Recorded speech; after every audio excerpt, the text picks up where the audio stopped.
Bosses at Network Rail have decided to forego their bonuses this year. The Chief Executive, Sir David Higgins, was in line to receive a bonus of up to £340,000. The decision follows intense political pressure, which last week saw the head of RBS waive his bonus as well. Well, to discuss this further, I'm joined by Chris Roebuck from the Cass Business School and by John Leach, a Liberal Democrat sitting on the Transport Select Committee. Gentlemen, a very good evening to you. Good evening. Good evening. Chris, if I can start with you, what's your reaction to what's happened today, and why should these people have been getting bonuses in the first place?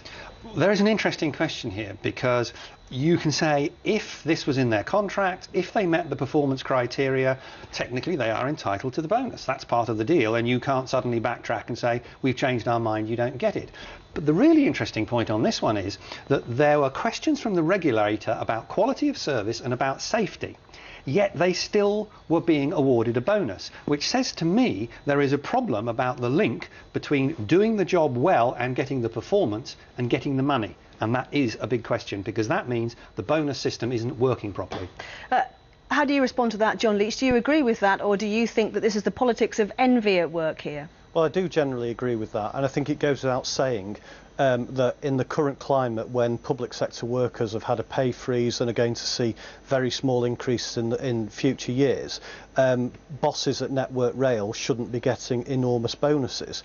I think the biggest question, though, is why it is that organisations like Network Rail, or RBS for that matter, think that it's okay to consider these bonuses in the first place. And rather than wait for the pressure from the public and from politicians, surely these organisations should be putting steps in place to make sure that these bonuses aren't being paid at all in the near future.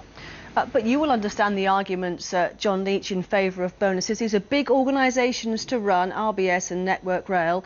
It's difficult to get top quality people, and when you do find them, you have to pay for them. Yes, but these senior people at Network Rail or senior people at RBS are paid very good salaries, and then bonuses are on top of those salaries. And frankly, in the current climate, it's simply obscene for people to be getting those sorts of bonuses.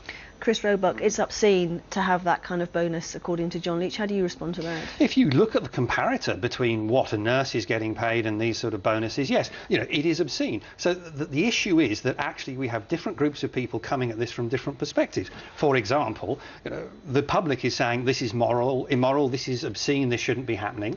The organisations are saying, yeah, but we're in a free market and we need to pay this money to get top people. And the politicians are in the middle, some of them merrily point scoring, others coming out with sensible argument. So we have to say, actually, we've got three things here that are incompatible. What we need to do is we need to look at why these people are getting bonuses. Are they actually driving better performance? Because there is an indicator that suggests over a certain amount of money, any more money doesn't really make any difference in terms of performance. So we could bring them all down. But if these senior people are measuring themselves against competitors or peers in the private sector, and they want to be seen to be equitable to them, then we have to see whether the public sector wants to pay that level or whether it wants to exclude itself from attracting talent from the private sector. But why do they need to get a bonus? Why can't any money be reflected in a salary, a basic salary they get? Why does it have to be performance related? Because basically we're all expected to perform in whatever job we do. We shouldn't get paid extra for it. That's a very good point. The reason that bonuses have crept in is that bonuses have been used a lot in the private sector, and the key point there is if you pay somebody a salary, they generally get the salary whether they perform well or not. It's money up front. Whereas if you say you only get half the total money initially, and then you get the other half if you deliver on these requirements, then there is a motivational effect and there's less risk. John Leach, are you worried at all about the rumblings from the corporate world, with business figures beginning to say, look, this is beginning to seem a little bit like an attack on business, this outcry about bonuses? It's becoming anti-business, it's gone too far. Frankly, no, I'm not. Network Rail is effectively a public company. And yes, people are paid very good salaries and they're expected to do a decent job. Network Rail have improved performance, but they've still got a long way to go. In the current economic climate, it just simply isn't acceptable for senior executives to be getting enormous bonuses. The public won't have it, and we as politicians won't have it, and I think the business world have just got to accept it. But politicians, previous politicians, agreed to these bonuses, didn't they?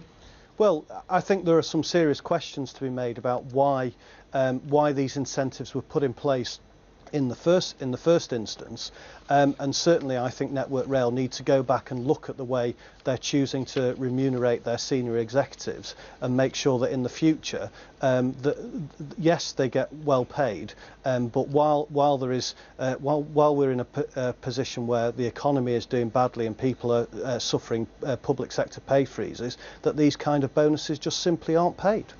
OK, well, John Leach and Chris Roebuck, we're grateful for your time this evening. Thank you very much for joining us.